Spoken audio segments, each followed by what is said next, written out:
Bismillah. Assalamualaikum warahmatullahi wabarakatuh, teman-teman semua yang telah hadir. Selamat pagi atau mungkin subuh kali ya, waktu Jerman dan Belanda. Kemudian selamat pagi selamat siang waktu Australia, dan kemudian teman-teman yang lain dimanapun berada gitu ya. Perkenalkan sebelumnya, nama saya Fathia Hasilah. Saya juga salah satu mahasiswa PhD yang membahas tentang lahan gitu ya di University of Sydney, Australia. Dan kali ini kita akan menjalankan agenda rutin dari grup Land Riset Indonesia. Land Riset Indonesia sendiri itu adalah sebuah platform kolaboratif ya yang diinisiasi oleh para mahasiswa doktoral dan peneliti muda Indonesia untuk memperkuat diskusi kritis mengenai isu-isu lahan dan pengakuan terhadap lahan di Indonesia. LRI ini atau Land Riset Indonesia itu mulai diinisiasi pada Agustus 2025 ya teman-teman. Kegiatan rutin LRI ini meliputi sesi seminar seperti yang hari ini kita akan lakukan. Kemudian ada pertemuan internal juga yang dirancang sebagai ruang untuk berbagi penelitian, mengeksplorasi gagasan baru, serta membangun jejaring yang studi dan risetnya pada teman-teman seputar land dan recognition gitu ya, lahan dan pengakuan terhadap kepemilikan lahan. Kemudian sebenarnya ada beberapa tim inti ya dari LRI teman-teman ya. Beberapa di antaranya ada Mbak Reni dari Wageningen University. Halo Mbak Reni, udah datang belum ya? Kemudian ada Mbak Mitra juga dari University of Sydney. Ada Mas Andi Hidayat dari Wageningen dan ada Mas Mulki juga ya dari City UHK. Baik, kita mulai saja ya. Kita akan masuk untuk memperkenalkan narasumber kita pada hari ini. Pagi ini ya, kita akan berbincang dengan Mas Agung Wardana, PhD. Beliau merupakan salah satu dosen hukum di Universitas Gadjah Mada ya, teman-teman. Halo Mas Agung, sudah terdengar suara saya? Ya, terdengar Mbak Fathia dengan baik. Salam kenal Mas Agung. Salam kenal juga. Sehat selalu.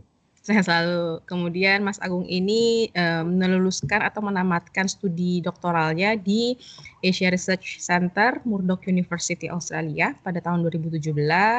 Kemudian juga masternya dilaksanakan di University of Nottingham di United Kingdom pada tahun 2011. Dan beliau juga lulusan dari Fakultas Hukum Atmajaya University, Yogyakarta. Baik, untuk mempersingkat waktu ya, karena mungkin waktu kita terbatas, boleh saya persilahkan kepada Mas Agung untuk menyampaikan paparan pada hari ini tentang land acquisition, land for public interest. Kita berikan kesempatan kepada Mas Agung. Silakan Mas Agung. Oke, baik. Terima kasih Mbak Fathia. Terima kasih teman-teman di tim Land Riset Indonesia yang sudah mengundang saya untuk berdiskusi pagi ini ya. Semoga teman-teman sehat semua. Dan tentu saja senang sekali bisa bertemu dan kemudian berjejaring dengan teman-teman peneliti S3 PhD Indonesia yang ada di luar negeri untuk berdiskusi dan memiliki ketertarikan yang sama gitu ya, untuk melihat bagaimana isu-isu tentang pertanahan, pengakuan terhadap tanah dan bahkan subjek-subjek yang selama ini termarginalkan dalam permasalahan-permasalahan tanah yang kita hadapi di Indonesia gitu ya. Nah, saya akan coba mulai dalam 30 menit ke depan gitu ya, untuk mungkin mengingatkan kita kembali tentang permasalahan-permasalahan konflik agraria lingkungan yang semakin marak terjadi belakangan ini di Indonesia gitu ya. Misalkan pada tahun 2023 kita dipertontonkan bagaimana di Desa Wadas, Jawa Tengah, petani menolak lahan pertaniannya untuk ditambang, dijadikan kawasan tambang untuk batu andesit yang akan digunakan dalam pembangunan bendungan bener misalkan. Kemudian mereka harus berhadapan dengan aparat kepolisian, kemudian menerima kekerasan dari negara, termasuk di dalamnya bertarung di ranah pengadilan. Nah, beberapa saat yang lalu kita juga dibukakan mata oleh film pesta babi gitu ya, yang dengan gamblang menunjukkan kepada kita bagaimana sih negara ini melihat Papua dengan cara pandang yang sama seperti kolonial ya, Papua sebagai terra nullius atau no man's land, tanah tidak bertuan gitu ya, untuk dikembangkan menjadi food estate dan energy estate gitu. Nah, di Indonesia bagian barat juga terjadi konflik yang melibatkan masyarakat yang sebenarnya sudah hidup ratusan tahun di Rempang, kemudian harus digusur atas nama pembangunan Rempang City gitu. Nah, kalau kita lihat peristiwa-peristiwa yang secara geografis ini jauh berbeda gitu ya, kemudian dalam konteks, tidak hanya dalam konteks geografis, juga skala dan visibilitasnya. Namun dari peristiwa-peristiwa tersebut kita bisa melihat benang merah yang sama yang kemudian bisa dijelaskan dengan satu kata, yakni kepentingan umum gitu ya, satu frase yang sangat sakral dalam konteks Indonesia ini yang bernama kepentingan umum gitu. Nah, di mana peristiwa-peristiwa tersebut kemudian menunjukkan kepada kita bagaimana sebenarnya negara ini menjadi apa yang saya sebut dalam karya saya sebagai the biggest and the most powerful developer atau pengembang terbesar dan terkuat di Indonesia. Karena apa? Karena dia pertama dia memiliki kewenangan untuk mengeluarkan aturan dalam rangka menjustifikasi apa yang menjadi kepentingan pembangunannya dia, dan kemudian dia juga memiliki kewenangan untuk mobilisasi alat kekerasan sebagai kekuatan pemaksa untuk menjamin bahwa agenda-agenda atau kepentingan-kepentingannya itu dapat terwujud gitu. Nah, oleh karena itu saya dalam beberapa publikasi, beberapa riset yang saya lakukan sebenarnya berangkat dari satu pertanyaan yang sangat sederhana gitu ya, yang kemudian mencoba untuk memahami pertanyaan itu dengan mengajukan ketika negara menyatakan tanah itu diambil untuk kepentingan umum gitu ya. Nah, sebenarnya kepentingan siapa yang sedang dilayani dari klaim kepentingan umum tersebut, dari doktrin kepentingan umum tersebut? Karena kami di Fakultas Hukum sebagai kepentingan umum itu kami anggap sebagai sebuah doktrin yang kemudian tidak bisa dipertanyakan lagi ketika dia sudah kemudian termanifestasi ke dalam sebuah aturan yang positif gitu. Maka kami harus menerima bahwa, di situ. Dan siapa yang menentukan bahwa apa yang disebut sebagai kepentingan umum dan bukan.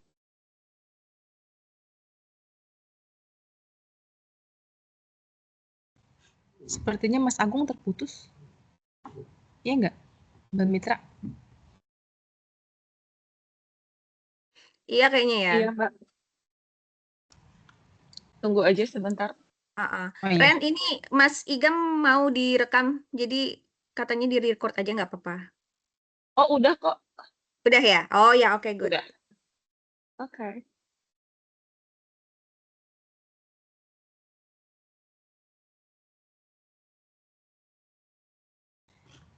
Nyampain ke WA-nya Mas Agung atau gimana ini?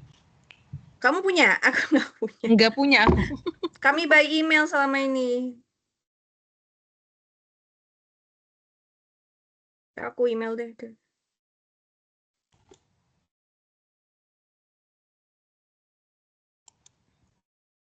Coba, aduh si enggak ada ya, Mas.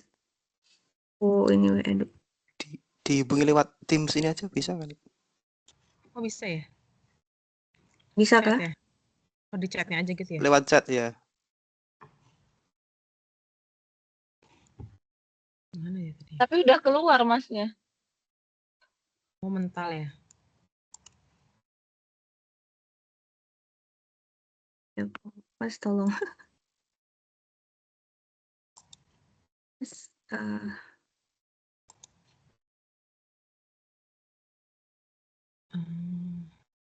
Ada mobile-nya tuh di CV-nya, coba deh sebentar. Jangan-jangan karena ada demo hari ini di Indo. Tadi sih kayak kelihatan gelap gitu, apa mati lampu ya?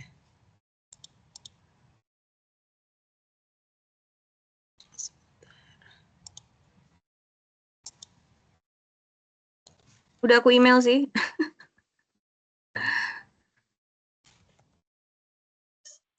Ntar aku coba dari CV-nya bener nggak ya WA-nya itu?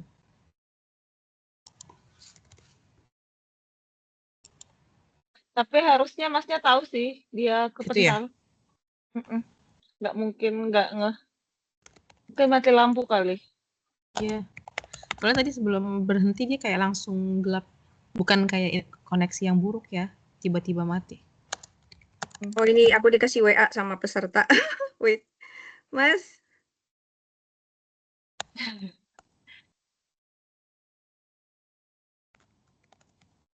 Ini, wait.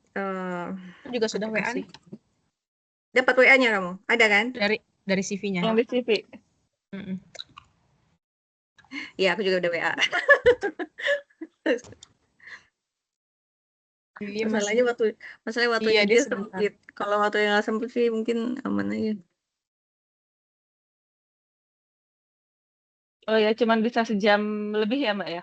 Sejam Iya. sejam 15 menit aja sih katanya Mas. Mm-mm.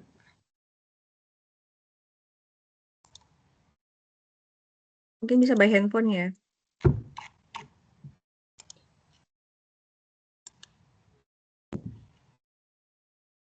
Let's see.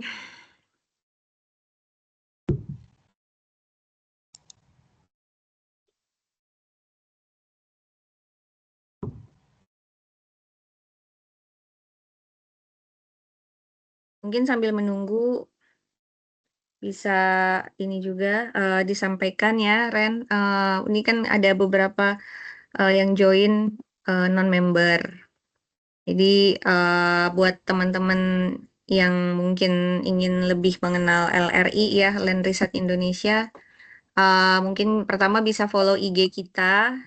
Ini nggak harus mahasiswa doktoral sih yang gabung, tapi kalau kalian studi atau risetnya terkait land and recognition, mungkin bisa hubungin kita untuk bisa bergabung ya, Mbak Reni ya.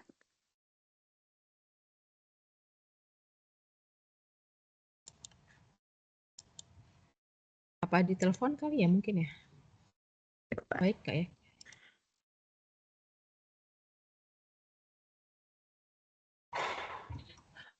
Maaf, aku Lola baru bangun tidur. Iya, pagi Oh, banget itu ya Mbak dia ya udah tuh. gabung. Coba di oke. Oh, udah. Halo Mas Agung. Oh, mohon maaf. Ini dampak dari efisiensi. Jadi hari Jumat kami sebenarnya di Fakultas Hukum harus bekerja dari rumah, WFH gitu ya, dengan alasan efisiensi. Tapi Siap. ya dampaknya kalau kerja dari kampus memang energinya harus dikurangi. Jadi kadang-kadang jam 9 itu pasti akan mati lampu beberapa saat gitu. Jadi wah ini dampak yang harus kita temukan dan dampaknya terhadap ini kebebasan akademik. Oke, tadi saya mencoba untuk memberikan outline ya, teman-teman sekalian, apa yang coba saya bahas dalam diskusi ini gitu ya. Pertama tentu saja saya ingin melihat apa yang sebenarnya menjadi pendorong pengadaan tanah di Indonesia, dan kemudian kedua adalah bagaimana kepentingan umum tersebut dikonstruksikan, didefinisikan gitu ya, dan oleh siapa, dan nantinya akan melayani kepentingan siapa.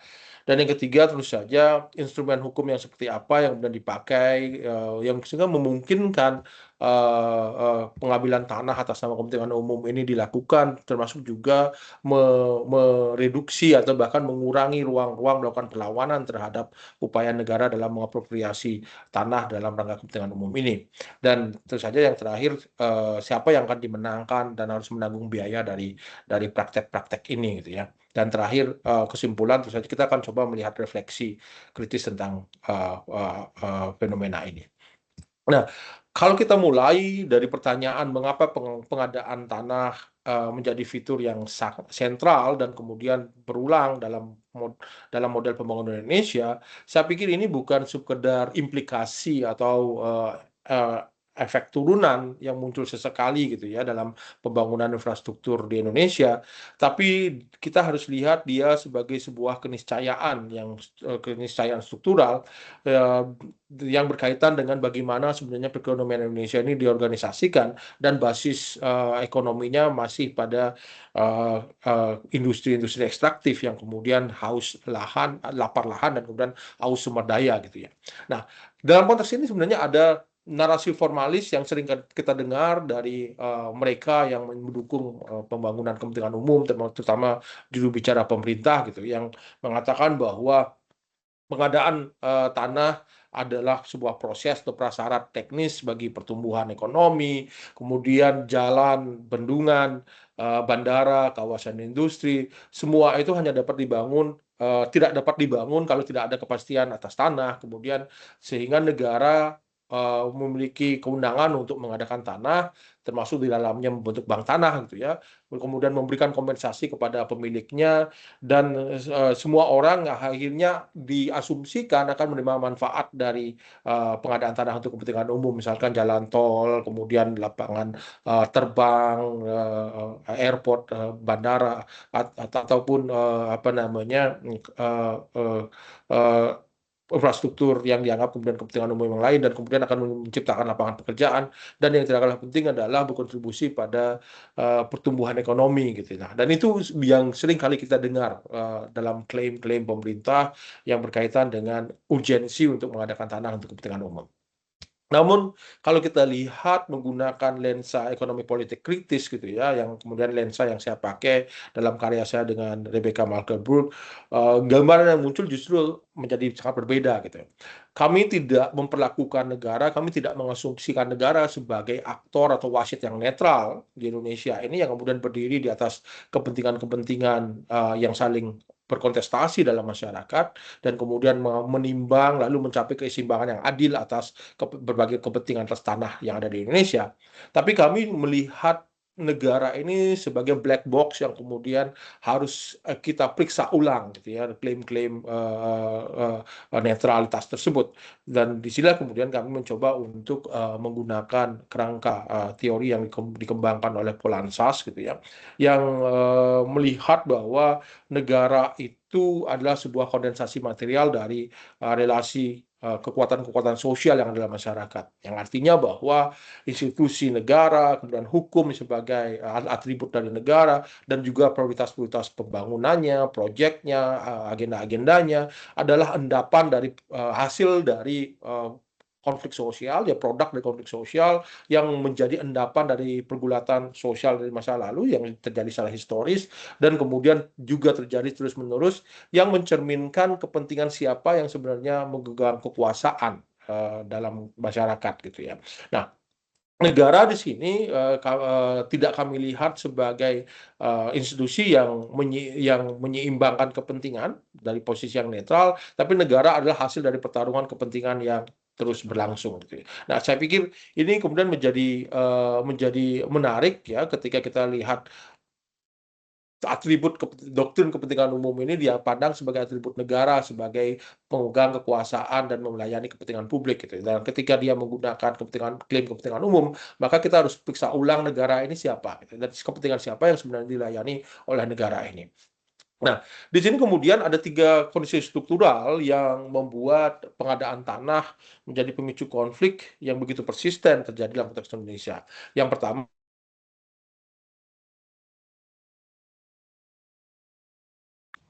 mati lagi. Iya, aduh kasihan. Masnya di Efisiensi. UGM ya? Atau di rumah? Di kayak di Di UGM kampus. kantor, di Wis. kampus.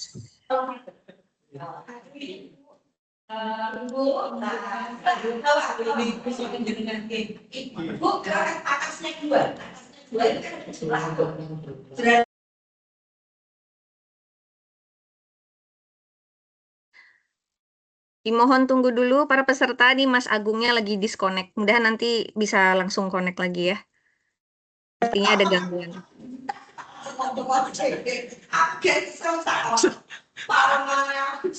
Kilo, ono meeting ke Jakarta.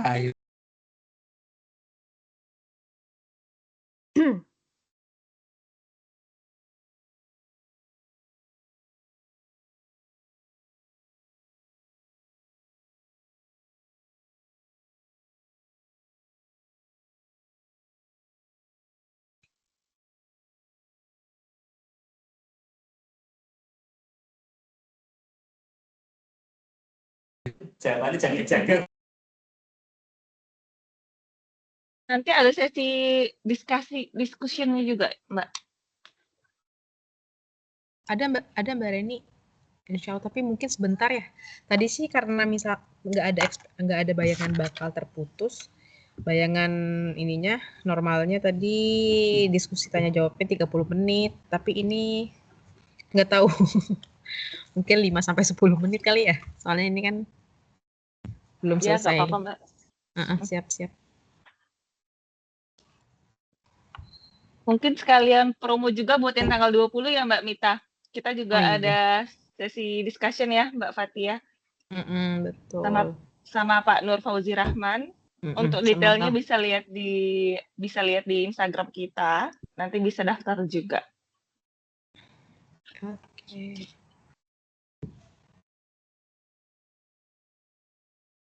Wah, WA-nya juga nggak connect nih. Iya. Centang satu Berarti sih. beneran putus sinyalnya. Padahal topiknya menarik banget. Ini udah centang 2 sih. Ya, kita tunggu lah. Aku baru tahu juga ternyata ada aturan gitu ya di kampus ya. Luar biasa Kalau ya. yang aku tahu, kalau waktu kemarin ke lapangan, memang bukan kampus sih. Kalau ASN tuh Jumat kebanyakan di daerah WFH. Itu tuh bukannya dari COVID kemarin enggak ya? Emang karena efisiensi? Sepertinya efisiensi yang baru ini deh. Efisiensi sih. Kalau se-COVID itu kan masih malah aman wifi. Listrik dan nggak masalah.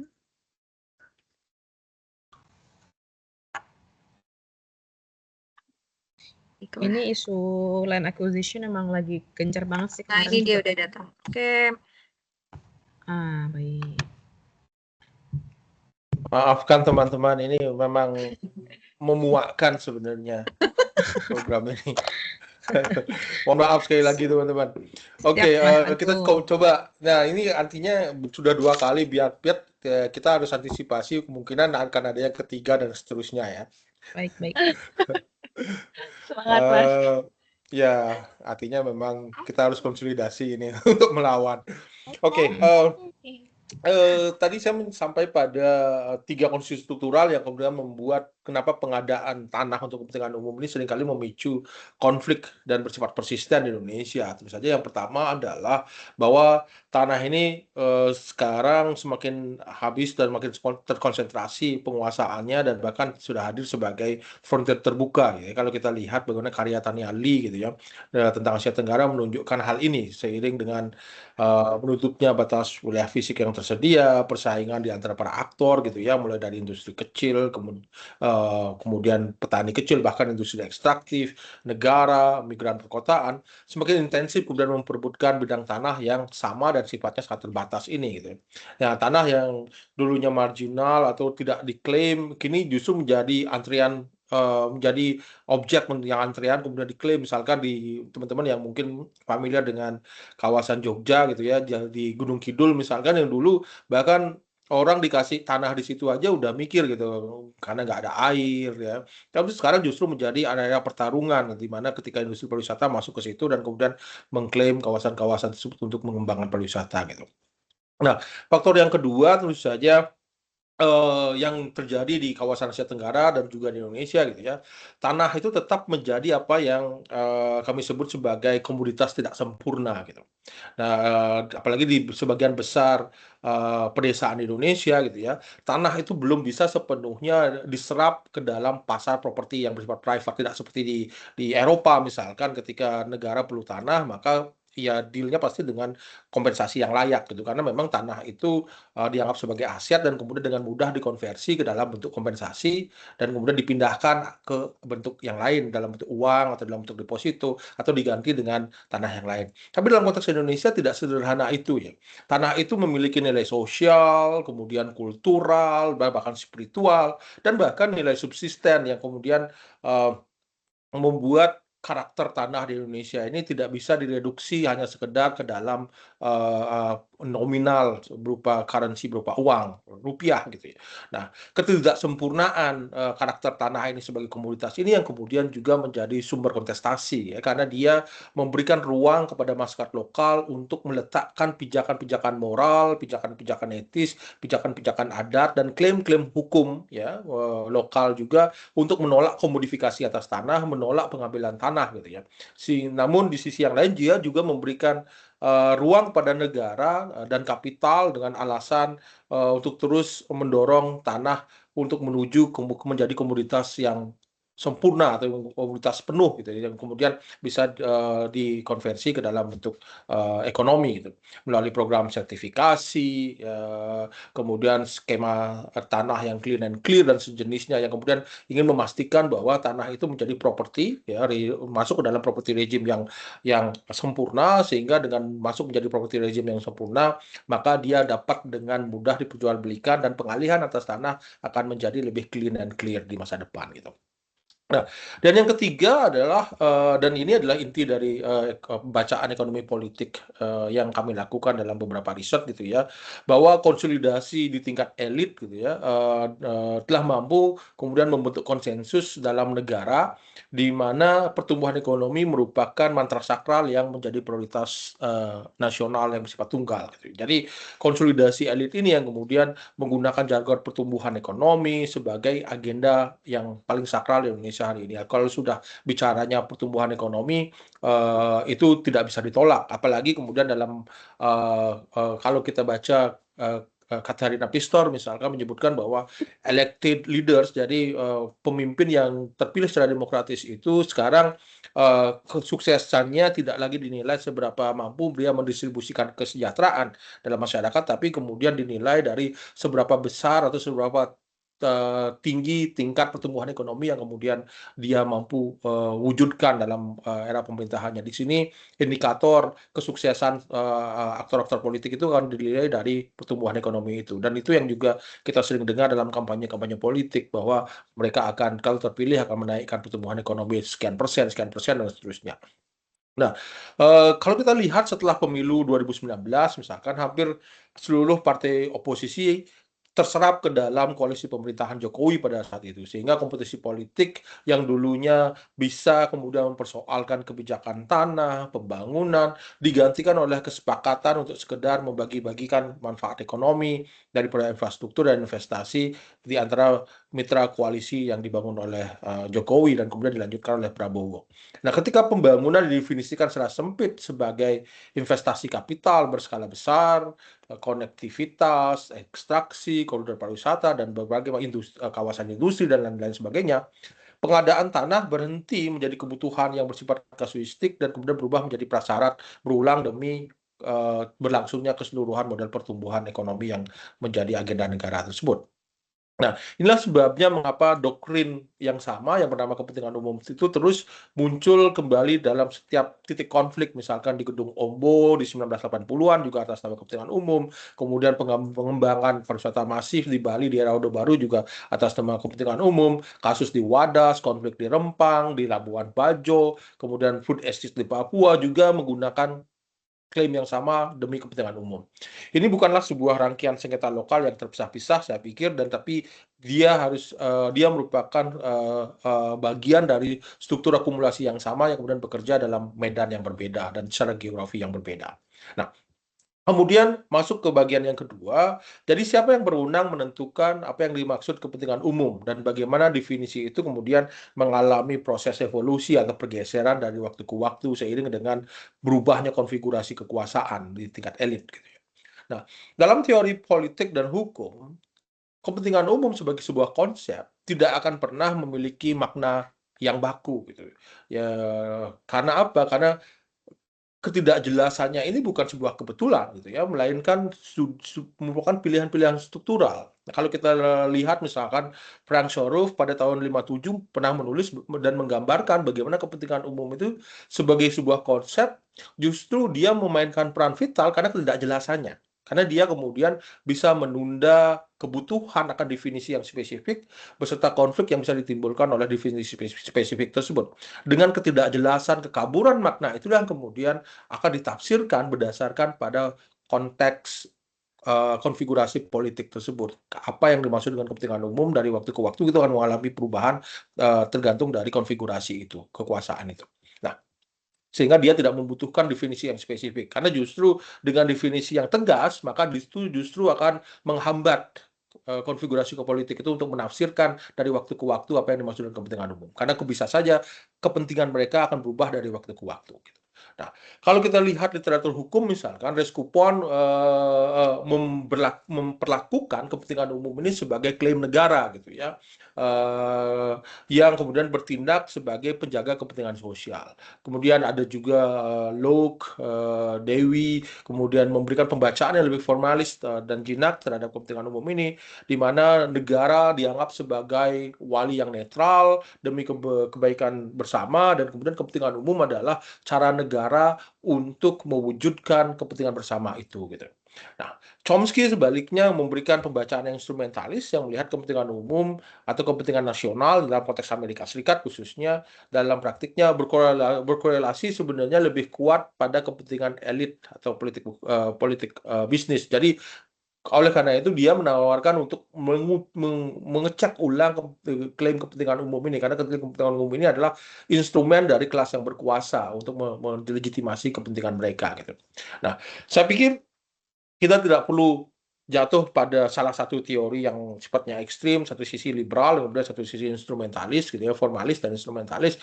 Yang lebih berguna menurut saya, dan ini adalah poin yang kemudian saya kembangkan dalam publikasi-publikasi berikutnya, adalah bagaimana definisi kepentingan umum itu sendiri terus direkonstruksi sepanjang sejarah Indonesia, dan karena setiap redefinisi ini kemudian diam-diam menjalankan fungsi politik tertentu.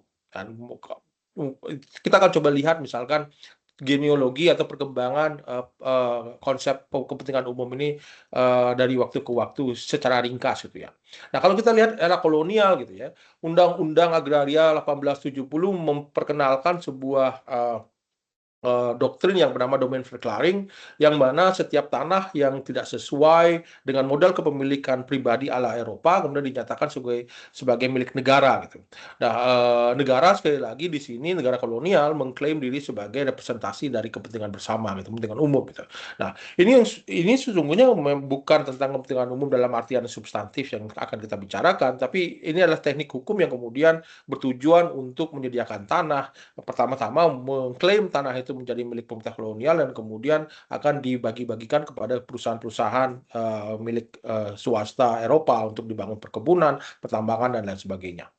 Di era Soekarno, di bawah Undang-Undang 1945, kemudian Undang-Undang Pokok Agraria 1960, kepentingan umum sempat berarti sesuatu yang justru mendekati kebalikan dari maknanya hari ini.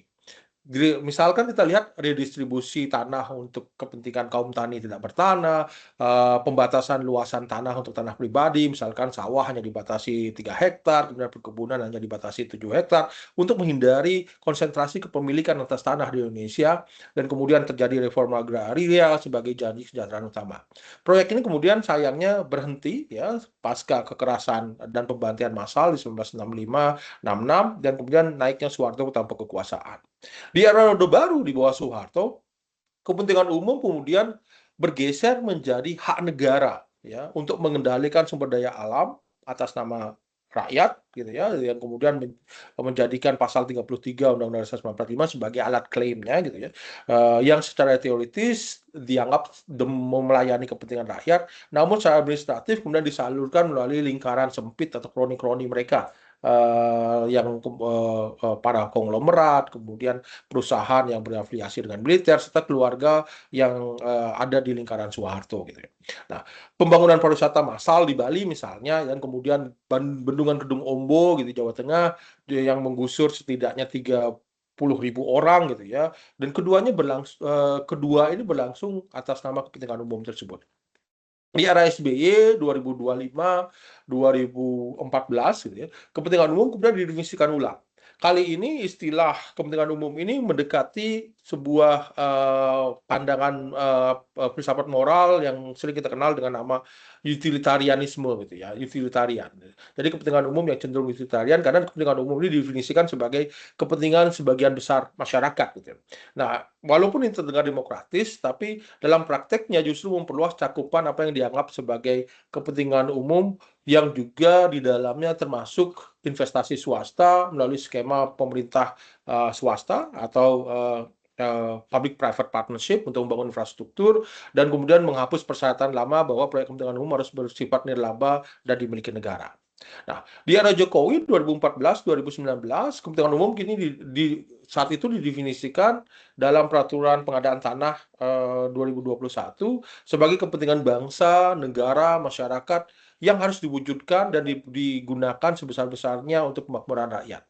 Kalau kita perhatikan kualifikasi sebesar-besarnya itu, cakupannya sangat luas tentu saja, yang secara eksplisit kemudian juga mengandung makna bahwa itu termasuk kawasan industri, kawasan ekonomi khusus, kawasan pariwisata, kawasan ketahanan pangan, dan kawasan pengembangan teknologi. Di era Prabowo, ya 2024 sampai sekarang, pengertian kepentingan umum masih didefinisikan berdasarkan fondasi yang diletakkan oleh Jokowi, yang kemudian membuat garis batas antara mana umum, mana private, mana komersial, mana untuk publik, itu kemudian sebenarnya tidak ada batasnya, karena nanti akan dirangkai ke dalam satu konsep yang bernama pertumbuhan ekonomi. Nah, di era Prabowo ini definisinya masih menggunakan fondasi yang diletakkan Jokowi, namun kemudian dilengkapi dengan narasi-narasi patriotisme gitu ya.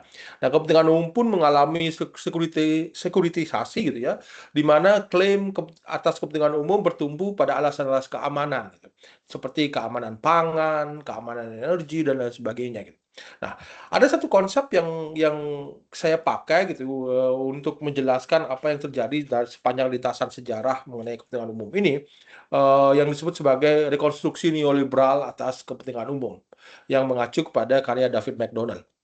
Nah, neoliberalisme itu sendiri sebenarnya tidak menghapuskan gagasan kepentingan umum mengikuti ungkapan Margaret Thatcher, di mana menurut Margaret Thatcher kan there is no such thing as society, only individual gitu, bahwa tidak ada yang namanya masyarakat, yang ada hanya individual, karena dalam masyarakat neoliberal hanya individu, kepentingan individu aja yang ada, dan kemudian itu yang kemudian harus dilayani gitu.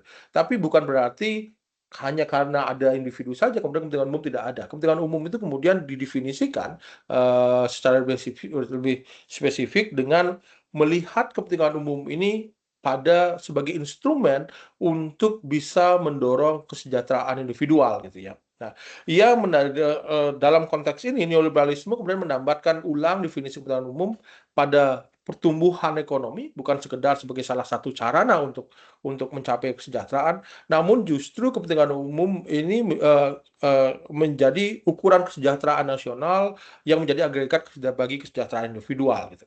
Nah, begitu pertumbuhan menjadi definisi kepentingan umum, maka proyek apapun yang menghasilkan pertumbuhan ya dengan sendirinya akan berada dalam kerangka kepentingan umum ini gitu ya.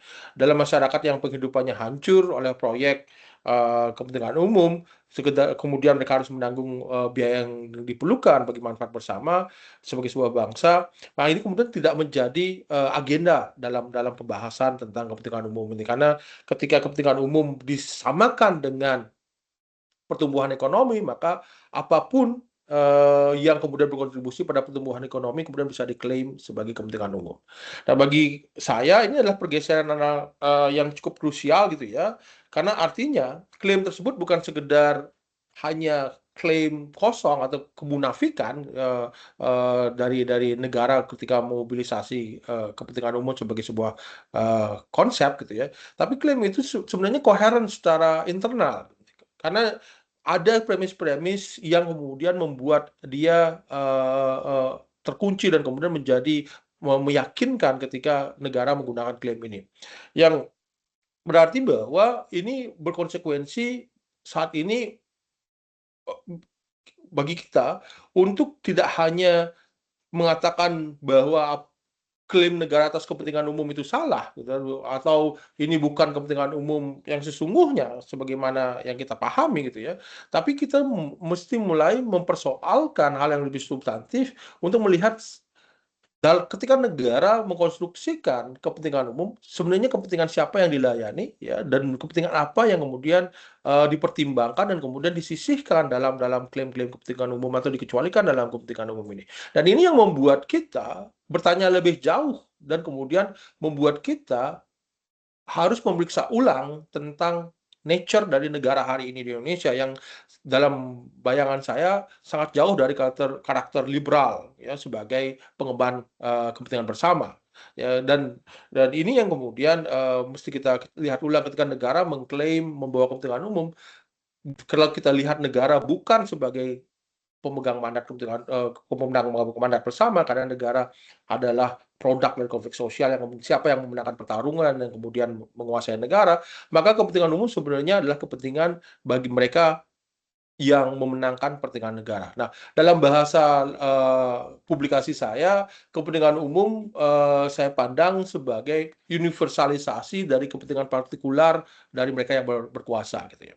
Jadi kepentingan umum hanya semacam selubung, ya, bagi kepentingan partikular yang memenangkan pertarungan di arena politik, yang kemudian dengan universalisasi itu maka akan memberikan justifikasi bagi negara untuk bisa mobilisasi alat kekerasan negara, gitu ya.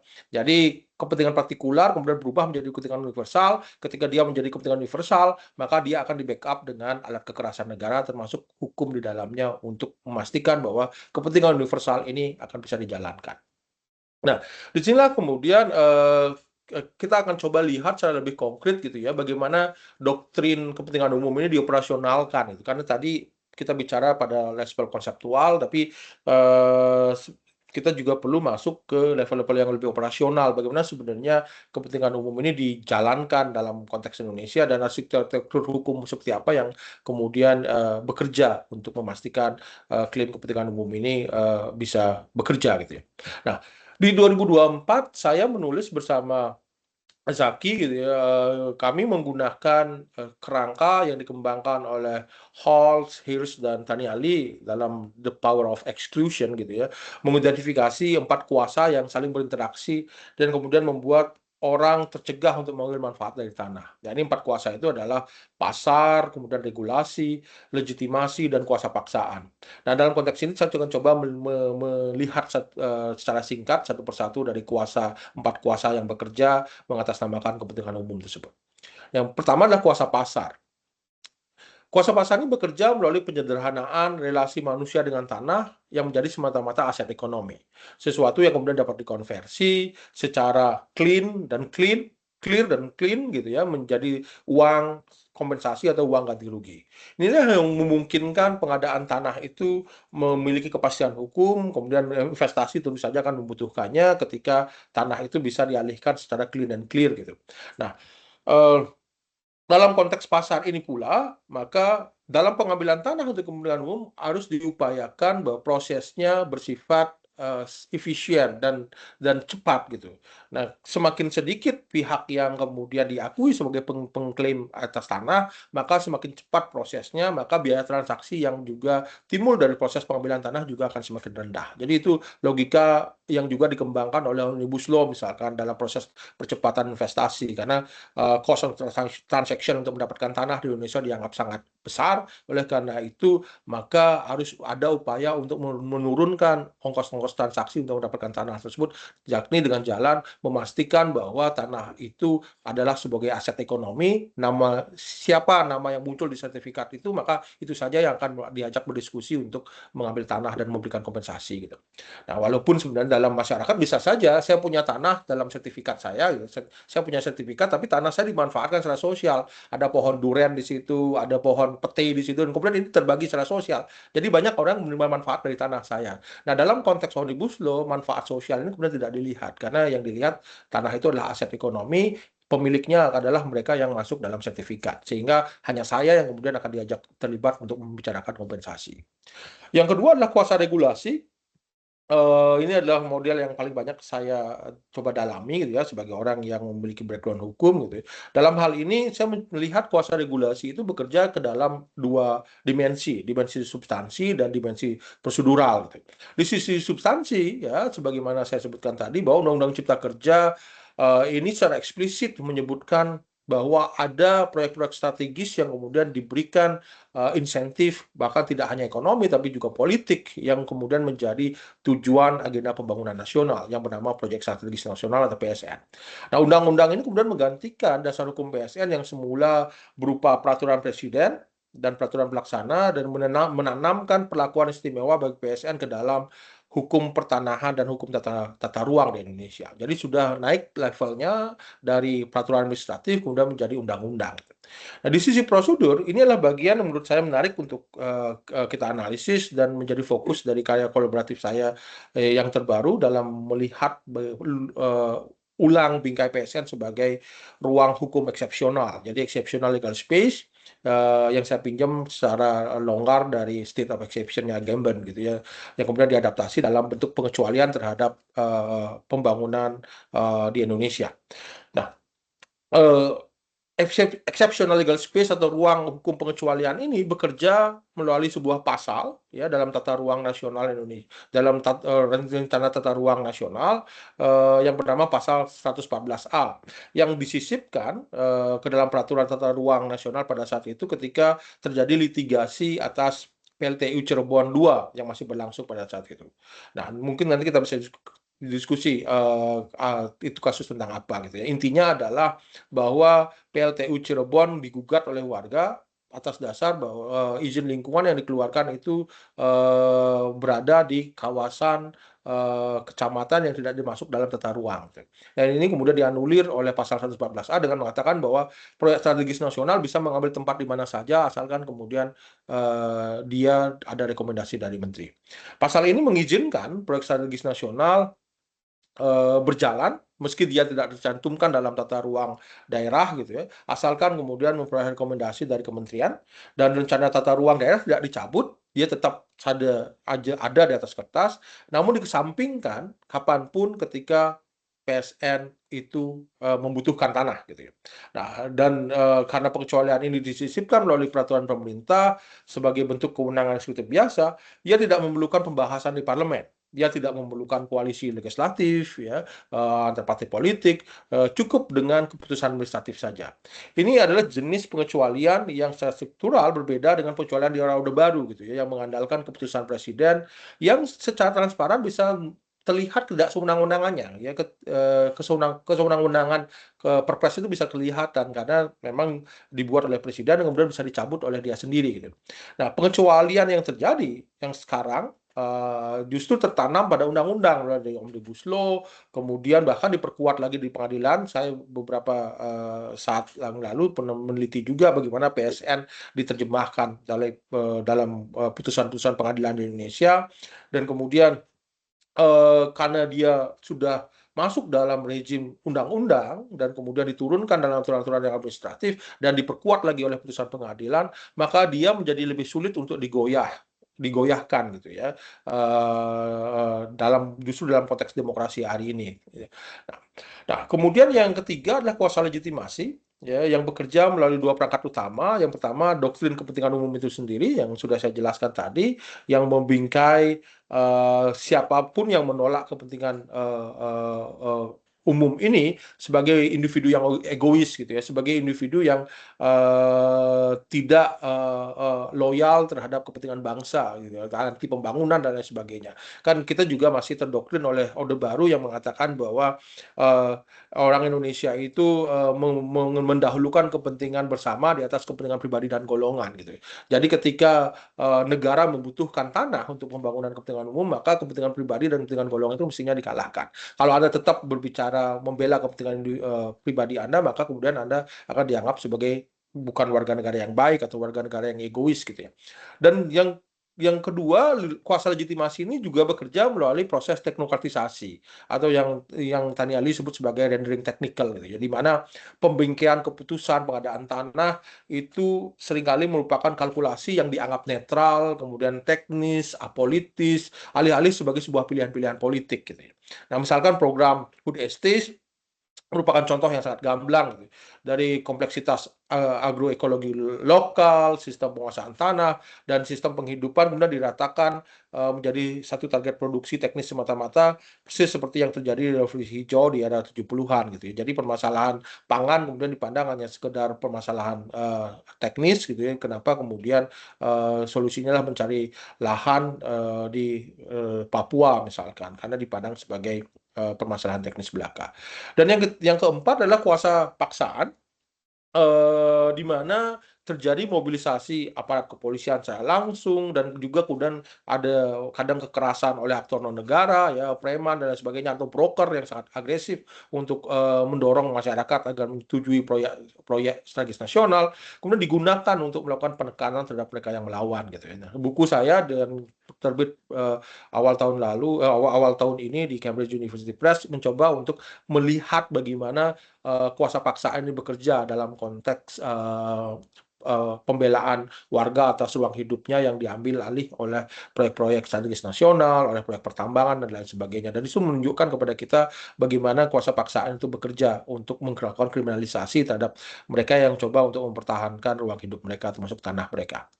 Ya, misalkan hanya dalam rentang waktu 2020-2023 saja, KPA menunjukkan kepada kita ada 115 konflik agraria yang terkait dengan PSN, dan kemudian dampaknya menimpa 85 kepala keluarga, 85 keluarga, dan lebih dari 1 juta hektar lahan gitu. Nah, sekarang ini menjadi bagian menurut saya yang kemudian saya teliti di belakangan adalah peran pengadilan. Bagaimana peran pengadilan dalam konteks hukum PSN ini.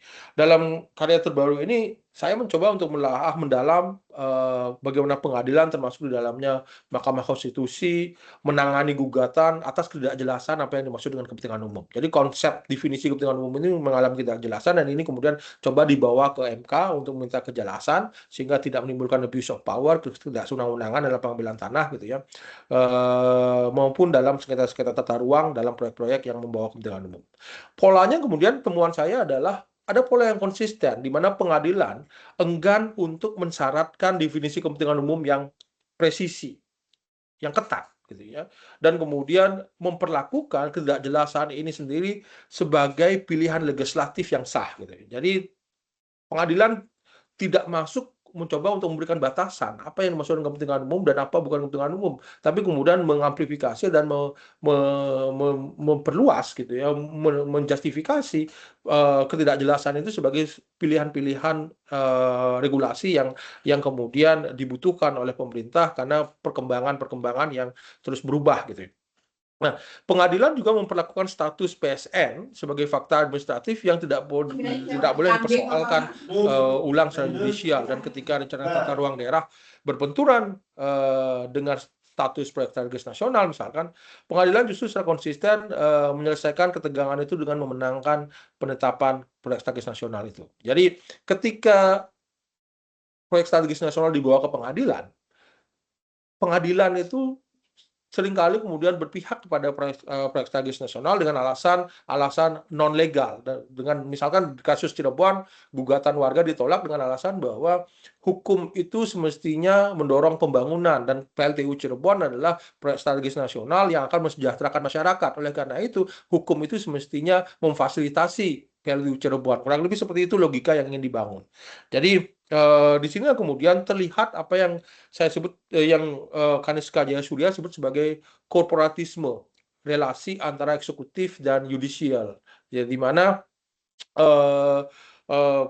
putusan-putusan pengadilan yang memenangkan proyek strategis nasional dan proyek pembangunan untuk kepentingan umum sebenarnya tidak terjadi karena pengadilannya tidak paham hukum, atau pengadilannya dikorupsi gitu ya, hakimnya korup, atau ketidakcakapan hukum hakim dalam menangani kasus-kasus lingkungan, kasus tata ruang, tapi harus kita lihat sebagai dampak dari upaya pengadilan untuk membangun alignment atau keselarasan kepentingan antara yudikatif dengan eksekutif gitu. Karena apa? Karena keselarasan ini akan sangat dibutuhkan, karena dalam konstruksi pengadilan Indonesia, judiciary atau badan pengadilan itu juga memegang peran untuk mewujudkan kesejahteraan.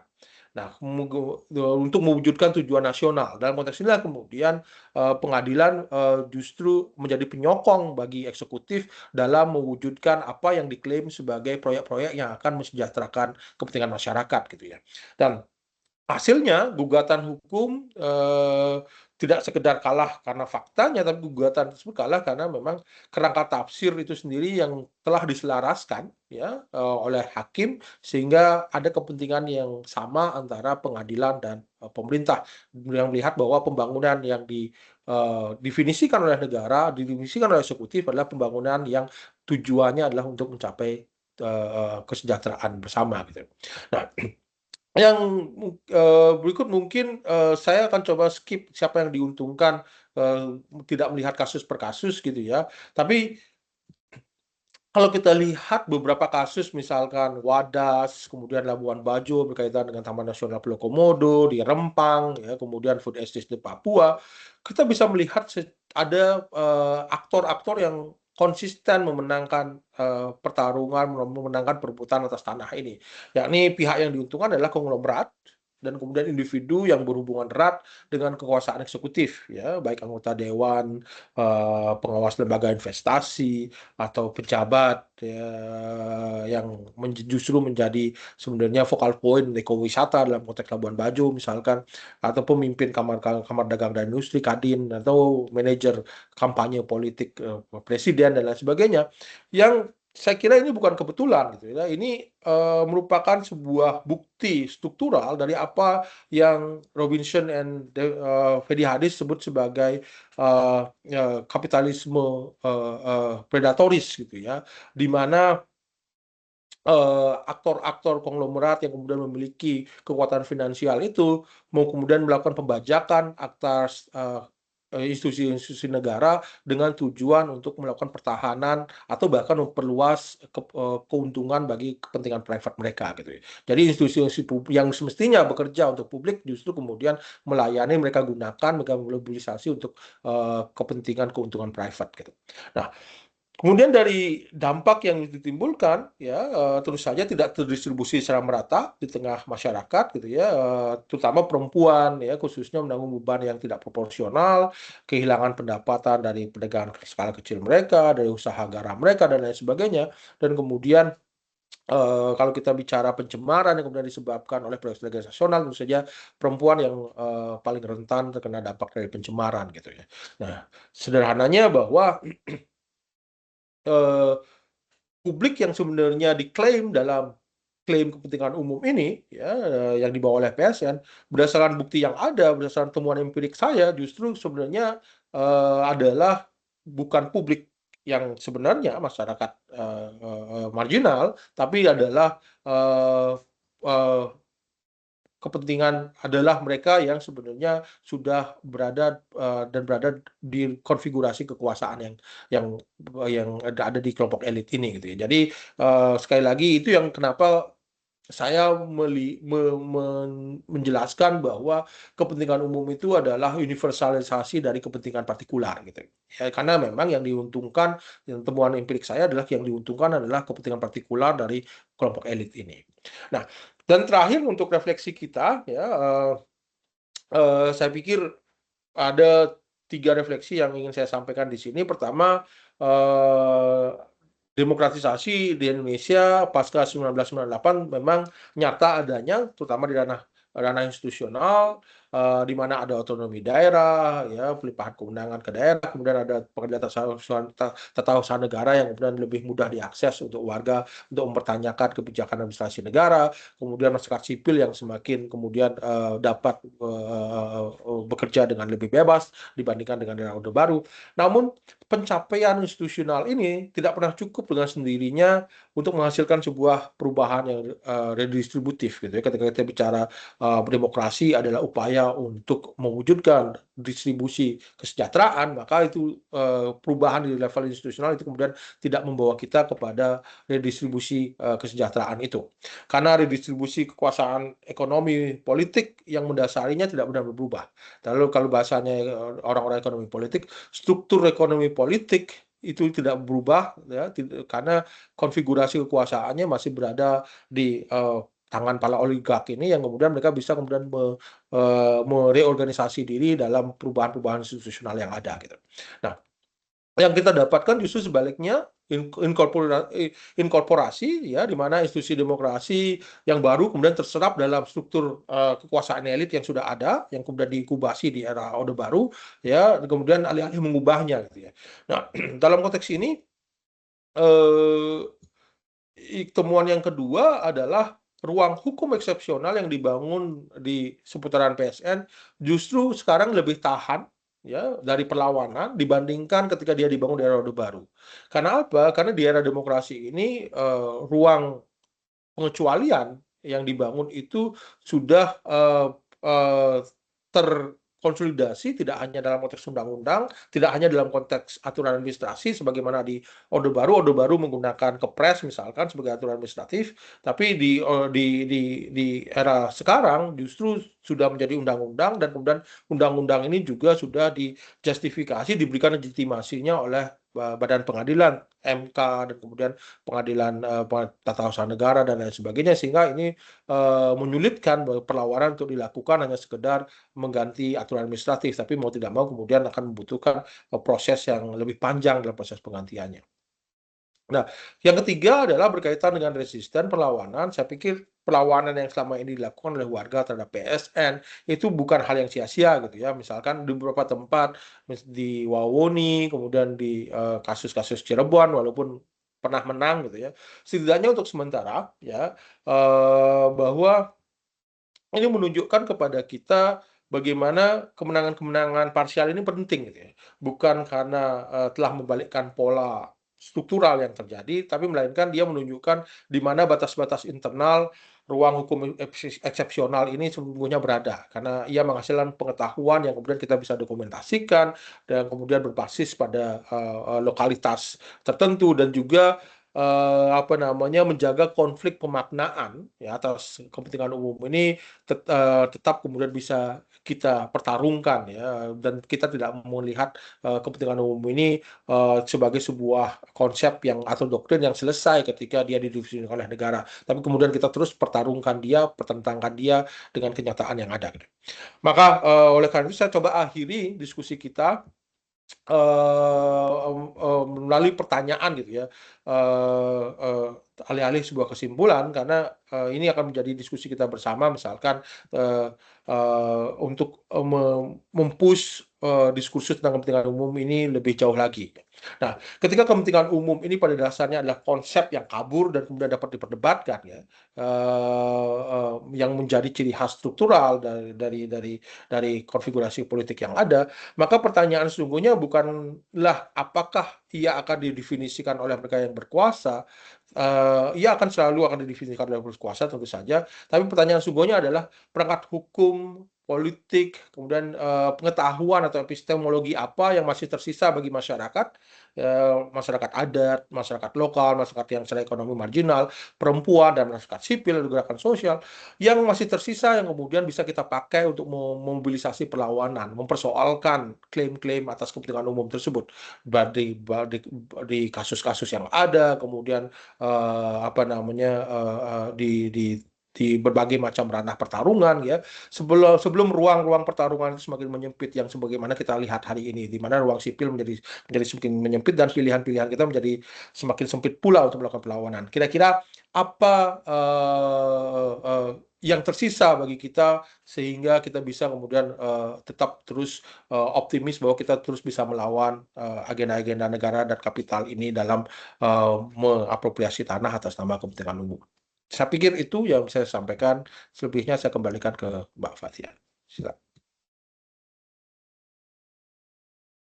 Baik, terima kasih banyak Mas Agung atas materi yang disampaikan yang sangat kaya banget ya tentunya, karena saya juga sedang studi tentang tanah, jadi kayak timbul, wah ternyata gini loh di lapangan kemarin dan seterusnya. Baik, untuk mempersingkat waktu, ini mungkin kalau 10 menit terlalu lama nggak ya Mas Agung untuk tanya jawab? Karena kan harusnya 1:15 ya.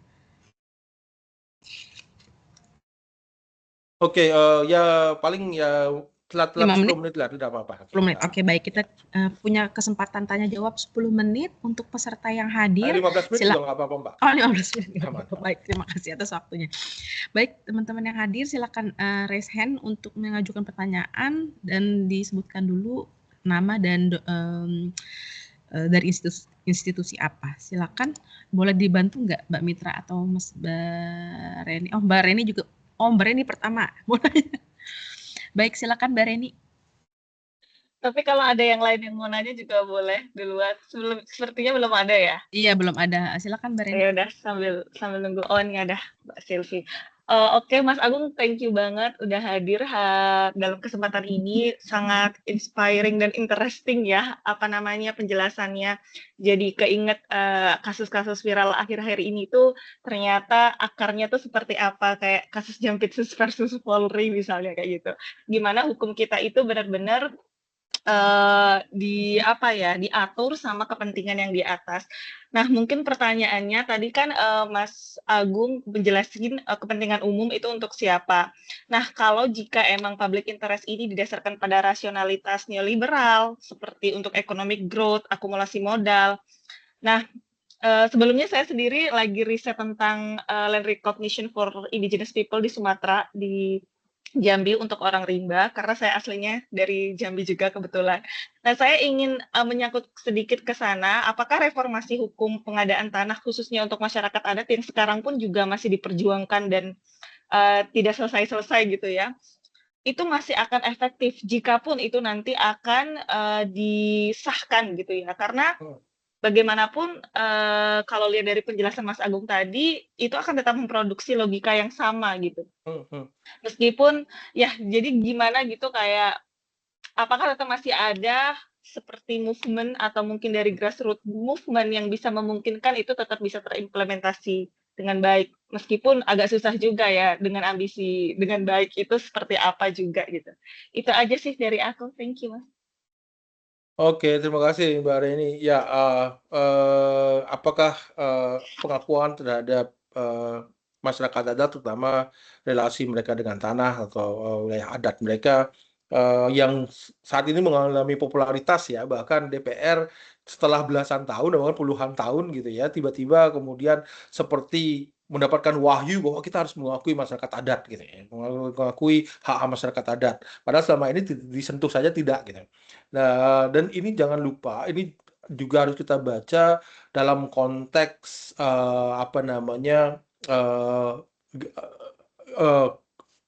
geopolitical ekologi hari ini di Indonesia, di mana Indonesia adalah salah satu negara yang coba untuk menggunakan tanah sama hutan gitu ya dalam rangka untuk mengais-ngais pendanaan luar berkaitan dengan krisis iklim gitu. Jadi ada carbon trading yang kemudian coba ditawarkan, dan ini salah satu, kalau kita lihat di beberapa COP yang lalu, Indonesia bicara bahwa mereka sangat tertarik untuk mengembangkan carbon trading, termasuk dalam konteks melakukan konservasi hutan untuk bisa mengakses carbon trading, dan isu yang kemudian muncul dari proses pengembangan carbon trading ini adalah isu tentang hak. Siapa yang sebenarnya punya hutan. Nah, artinya di sini kita akan bertemu dengan permasalahan masyarakat adat, di mana negara tidak mengakui masyarakat adat yang nantinya bahwa kalaupun dikembangkan menjadi wilayah carbon trading, maka akan terjadi konflik di situ, dan bisa saja pembelinya akan enggan untuk membeli karbon tersebut kalau dalam situasi yang konflik seperti itu gitu. Nah, untuk mensiasati agar proyek-proyek carbon trading, konservasi berbasis pasar ini bisa bekerja secara optimal dan kemudian bisa meyakinkan pasar, maka proses pengambilan atau pengklaiman terhadap wilayah tersebut harus berjalan clean and clear. Ya kan? Clean and clear ini maksudnya kalaupun dia mengambil wilayah masyarakat adat, maka harus ada pengakuan terhadap masyarakat adatnya dulu dong gitu ya. Diakui, baru kemudian masyarakat adat akan diajak untuk bernegosiasi untuk mengembangkan kawasan mereka sebagai kawasan carbon trade. Jadi saya melihat mungkin agak seujon ya, agak sinis gitu ya, bahwa pengakuan masyarakat adat yang coba didorong oleh rezim hari ini termasuk DPR gitu, sebenarnya pada akhirnya bagaimana memastikan bahwa ada peralihan yang legal, clean and clear, dari tanah yang kemudian lahan yang dikuasai masyarakat adat kepada negara maupun kepada korporasi di kemudian hari. Kalaupun masyarakat adatnya diakui, tapi kemudian masyarakat adat akan diajak untuk berkontrak sebagai penerima manfaat nantinya dalam skema carbon trading, atau yang sebelumnya REDD Plus, mungkin Mbak Rena juga sangat paham karena itu terjadi di Jambi gitu ya. Jadi REDD Plus dan berbagai macam skema-skema yang coba untuk menjadi agenda negara untuk mengais-ngais pendanaan dari luar gitu. Jadi ini yang menjadi menarik sebenarnya, pengakuan masyarakat adat, tapi dalam konfigurasi kekuasaan yang sama, ya, tidak akan membawa pengakuan terhadap masyarakat adat. Masyarakat adat memang diakui, tapi kemudian pengakuan tersebut akan dijadikan sarana untuk bisa mengambil tanah masyarakat adat secara lebih legal gitu. Karena sudah ada pengakuan, tinggal kemudian bernegosiasi saja. Nah, justru di beberapa tempat gitu ya, mereka tidak tertarik terhadap pengakuan legal. Ya, karena ketika ini dilakukan legal, maka subjeknya bisa terlihat dengan jelas dan kemudian negara bisa bernegosiasi dengan subjek itu. Justru dengan kegambangan kepemilikan tanah yang bersifat kolektif ini, negara itu bingung harus bernegosiasi dengan siapa. Negara kapital itu bingung harus bernegosiasi dengan siapa, sehingga dengan kegambangan ini maka di situ juga menimbulkan ruang atau menciptakan ruang perlawanan atas klaim gitu ya. Tapi kalau kemudian itu yang naik, yang pemegang sahnya sudah muncul, sudah legible, maka akan memudahkan negara itu untuk approaching terhadap mereka yang dianggap sebagai pemegang hak tersebut dan untuk bernegosiasi di situ gitu. Jadi sinisme saya dalam konteks itu bahwa pengakuan terhadap masyarakat adat dalam konfigurasi dalam struktur ekonomi politik yang sama hari ini, dan kemudian ditambah lagi dengan geopolitical ecology yang mengarah kepada menjadikan Indonesia sebagai kawasan-kawasan carbon offsetting, ya. Yang kemudian justru akan menjadikan kawasan masyarakat adat ini sebagai tempat untuk carbon offset itu. Baik. Semoga menjawab Mbak Reni. Oke, baik. Thank you, Mas. Terima kasih. Kita lanjut ke penanya berikutnya. Silakan Mbak Silvi.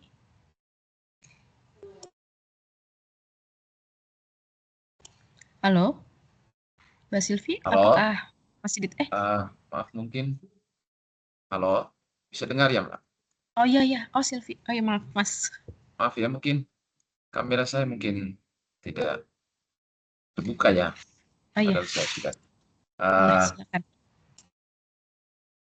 Pertama terima kasih sekali Pak Agung sudah mengantar kita ke diskusi ini. Kebetulan saya dari Labuan Bajo, Pak Agung, ya saya juga sedang melakukan riset juga untuk studi saya dalam kaitan dengan hukum tata ruang. Kebetulan saya riset berkaitan dengan bagaimana tata ruang pembangunan ini yang didefinisikan oleh pemerintah, oleh negara dalam hal ini melalui penetapan kawasan strategis nasional dengan implikasi proyek strategis nasional di Labuan Bajo, secara khusus dalam kaitan dengan pembangunan geotermal, Pak Agung. Ya, ini berimplikasi pada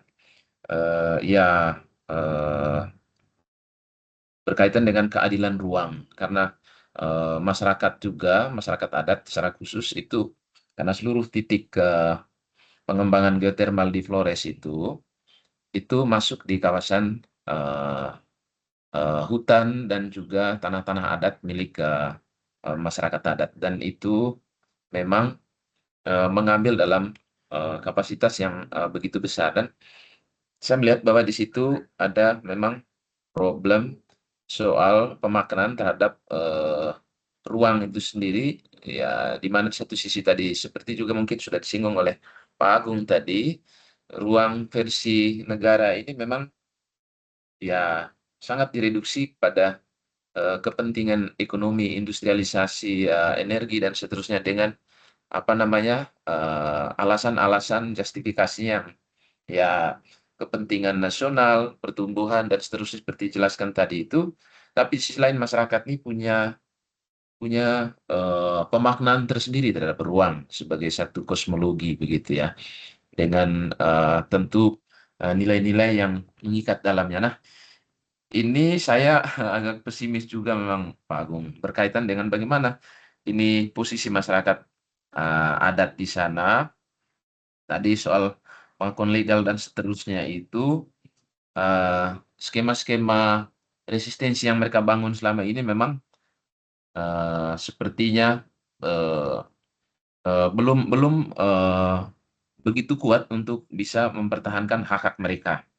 Dan saya melihat di sana juga hadirnya misalnya bagaimana gereja mau juga ikut mengadvokasi, menyuarakan itu juga belum mendapatkan pengaruh yang besar, karena juga di sana ada juga isu mobilisasi aparat untuk memperkuat agenda-agenda strategi. Nah, saya ingin mungkin menggali lebih karena saya yakin Pak Agung juga sudah melakukan riset tentang ini. Kira-kira bagaimana membangun konsolidasi masyarakat adat berkaitan dengan hak mereka atas land dan seterusnya. Terima kasih Pak Agung. Iya.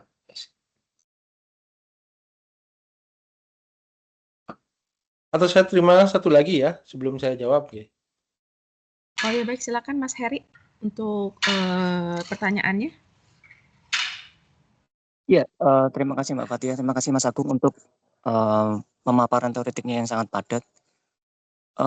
Saya coba membaca artikel Mas Agung tentang heritage ya, yang kemudian Mas Agung melihat ada upaya negara untuk melihat bagaimana pembangunan melalui heritisasi itu punya konsekuensi jangka panjang itu pada masyarakat. Nah, dalam konteks itu saya mencoba melihat dari paparan Mas Agung tadi, kalau saya tidak salah melihat atau mencoba memahami, seakan-akan melihat bahwa kapasitas atau relasi kuasa itu selalu tampil secara simetris. Pertanyaan saya kemudian, dalam konteks riset Mas Agung tentang Bali misalnya, bagaimana kemudian ketika masyarakat adat direkognisi dalam bentuk-bentuk yang sangat formal dalam bentuk desa, apakah masih ada alternatif untuk melihat ini ada kekuatan loh yang bisa dibangun oleh masyarakat sipil, oleh masyarakat adat, oleh masyarakat di desa. Sekaligus ini mungkin melanjutkan pertanyaan yang tadi disampaikan oleh Mbak Reni ya, tentang bagaimana apakah ada kekuatan lain di luar kekuatan negara yang bisa tampil untuk mengklaim atau membangun formasi rekognisi pada tanah atau pada masyarakat adat. Itu aja Mas Agung. Terima kasih dan maaf kameranya saya tutup. Ya. Terima kasih Pak Silvi dan Mas Heri ya.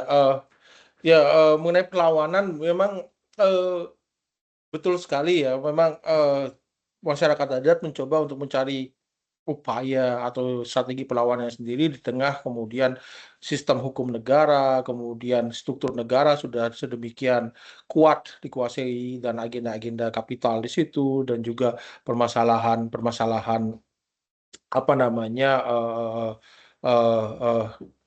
negara itu menggunakan alat kekerasan untuk melakukan pembungkaman, tapi justru optimisme saya justru pada resistensi yang muncul secara genuine ya, secara organik dari masyarakat. Misalkan kalau kita lihat di Awu di Papua gitu ya, dengan memasang salib merah misalkan, ini yang sebenarnya dalam konteks Bali yang saya tulis tahun 2017 saya sebut sebagai legal engineering strategi gitu ya.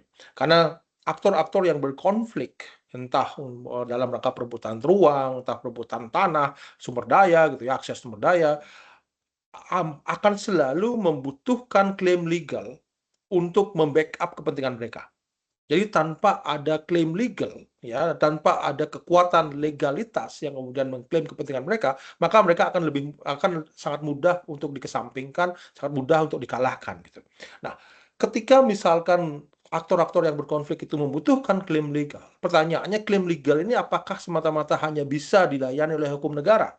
Saya pikir tidak gitu ya. Ketika hukum negara dengan sedemikian kuat, dikuasai oleh kepentingan agenda pembangunan negara, kepentingan kapital, maka masyarakat kemudian tidak pesimistik gitu. Ketika misalkan negara datang untuk membangun geotermal di Labuan Bajo kan kemudian tidak kemudian masyarakat kemudian tidak dengan mudah mengatakan oke, karena ini sudah kepentingan negara, sudah masuk ke dalam sistem hukum negara sebagai pembangunan kepentingan umum, saya serahkan tanah saya. Kan tidak demikian ceritanya. Justru mereka mencoba untuk keluar, membangun klaim legal mereka dengan mencari narasi-narasi, mencari material-material yang ada di dekat mereka, ya.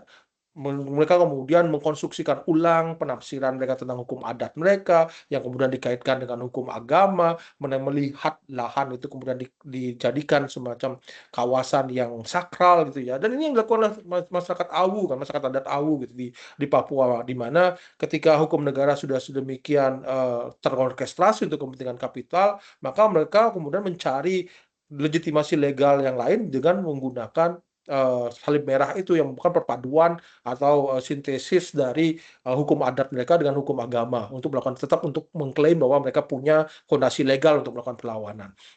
Nah, ini yang sebenarnya pertarungan-pertarungan di daerah ini yang mungkin akan menarik juga untuk dilakukan, termasuk juga dalam rangka membangun konsolidasi gitu ya, bagaimana kita belajar dari kawasan-kawasan konflik yang lain yang melibatkan masyarakat, bagaimana kemudian masyarakat mencoba untuk mencari material-material yang ada di dekat mereka untuk membangun klaim legal mereka dalam membackup kepentingan mereka dalam melindungi ruang hidup mereka gitu ya.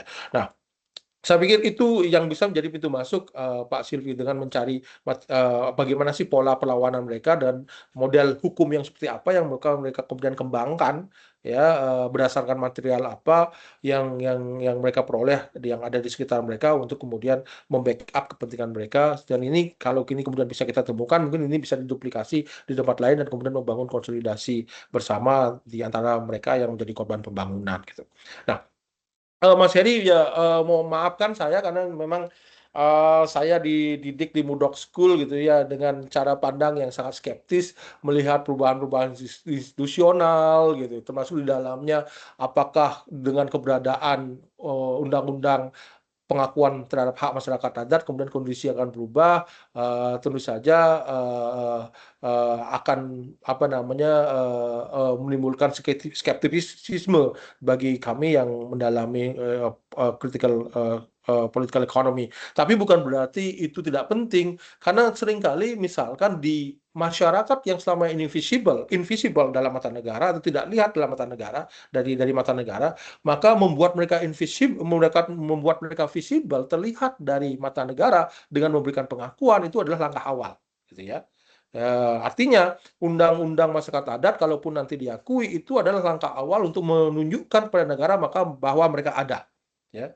Nah, memang kemudian ini tidak akan mengubah struktur, tidak mengubah kondisi secara otomatis, tapi kemudian ini dengan undang-undang ini kemudian menjadi alat klaim bagi mereka untuk bisa mendorong lebih jauh gitu ya, proses-proses perlindungan terhadap rekognisi mereka terhadap tanah mereka gitu ya. Jadi rekognisi saja tidak cukup, karena pada akhirnya kita akan membutuhkan bagaimana sarana atau jaminan atas pemenuhan atas rekognisi itu ya, rekognisi mereka atas tanah dan sebagainya. Jadi ya memang dalam konteks taktis kita penting untuk mendorong undang-undang RUU masyarakat adat ini untuk menarik masyarakat adat yang selama ini tidak terlihat dalam kacamata negara, atau bahkan mereka terlihat tapi sangat blur gitu ya, karena terfragmentasi dalam berbagai macam instrumen hukum.